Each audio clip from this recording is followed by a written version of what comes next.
સવારનો સમય હતો. શાળાના મેદાનમાં બાળકો લાઈનમાં ઊભા હતા. હાથમાં નાનો તિરંગો, આંખોમાં ઉત્સાહ અને જોશ.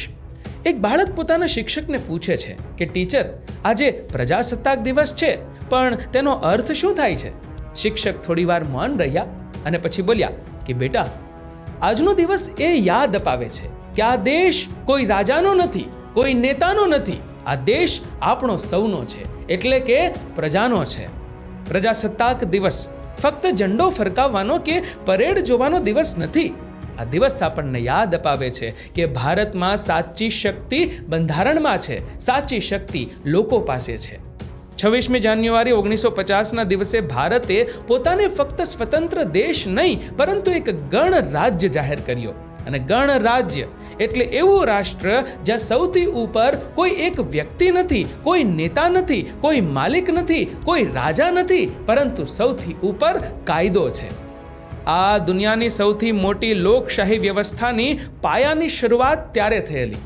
ભારતનું બંધારણ લાગુ થવામાં લગભગ 3 વર્ષ લાગ્યા. લગભગ 300થી વધુ પ્રતિનિધિઓએ દિવસ રાત મહેનત કરી. 2 વર્ષ, 11 મહિના અને 18 દિવસ. આટલો સમય ફક્ત એટલા માટે આપવામાં આવ્યો કે દરેક નાગરિકને સમાનતા, સન્માન અને અધિકાર મળી શકે. આ કોઈ ભાવુક નિર્ણય નહોતો. આ એક ખૂબ જ તર્કસંગત અને દૂરદર્શી નિર્ણય હતો. પણ હવે પ્રશ્ન એ છે કે શું આપણે આજે એ બંધારણની ભાવનાને સમજી રહ્યા છીએ? દેશ બદલવા માટે સૌ પ્રથમ એ સમજવું જરૂરી છે કે દેશ કોઈ જમીનનો ટુકડો જ ફક્ત નથી હોતો.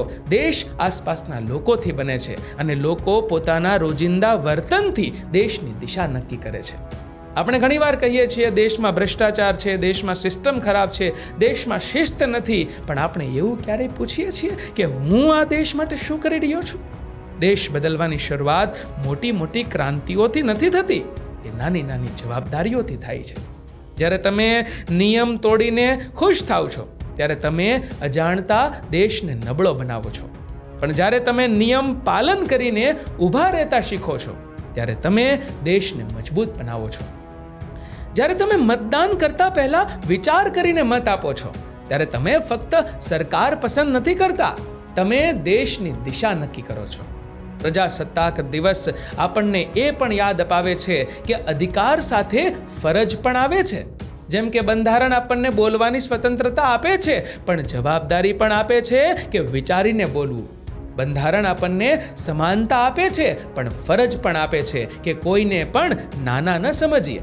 આજે જો દરેક ભારતીય ફક્ત 3 બાબતો ઈમાનદારીથી કરવા લાગે તો દેશ બદલાતા વાર ન લાગે. પહેલી વાત, કાયદાનું ડરથી નહીં, સન્માનથી પાલન કરવું. બીજી વાત, ભ્રષ્ટાચારને બધે ચાલે જ છે એમ કહીને સ્વીકાર ન કરી લેવો. અને ત્રીજી વાત, દેશને ગાળો આપતા પહેલા પોતાની જાતને પ્રશ્ન કરવો. જો તમે અહીં સુધી આ વિડીયો જોઈ રહ્યા છો તો આ ફક્ત દેશભક્તિની વાત નથી, આ આત્મમંથનની વાત છે. આપણે ઘણીવાર તિરંગાને સલામ કરીએ છીએ, પણ શું આપણે એ તિરંગાની નીચે ઊભા રહેલા દરેક માણસનું સન્માન કરીએ છીએ? આપણે બંધારણની વાત કરીએ છીએ, પણ શું તેના મૂલ્યોને આપણા ઘર અને ઓફિસમાં અમલમાં મૂકી રહ્યા છીએ? પ્રજાસત્તાક દિવસ આપણને એ નથી શીખવતો કે દેશ પર ગર્વ કેવી રીતે કરવો. આ દિવસ આપણને શીખવે છે કે દેશને લાયક કેવી રીતે બનવું. આજે દેશ બદલવા માટે ન તો દરેકને નેતા બનવાની જરૂર છે, ન તો ક્રાંતિકારી બનવાની, ફક્ત એક જવાબદાર નાગરિક બનવાની જરૂર છે. જો આ વાત તમને ગમી હોય તો આ વિડીયો અંત સુધી જોવાનો અર્થ પૂરો થયો.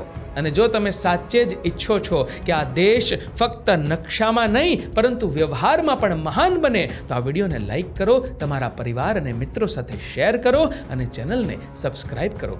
કારણ કે દેશ બદલવાની શરૂઆત કોઈ બીજા પાસેથી નહીં, આપણાથી જ થાય છે. પ્રજાસત્તાક દિવસની ખૂબ ખૂબ શુભેચ્છાઓ.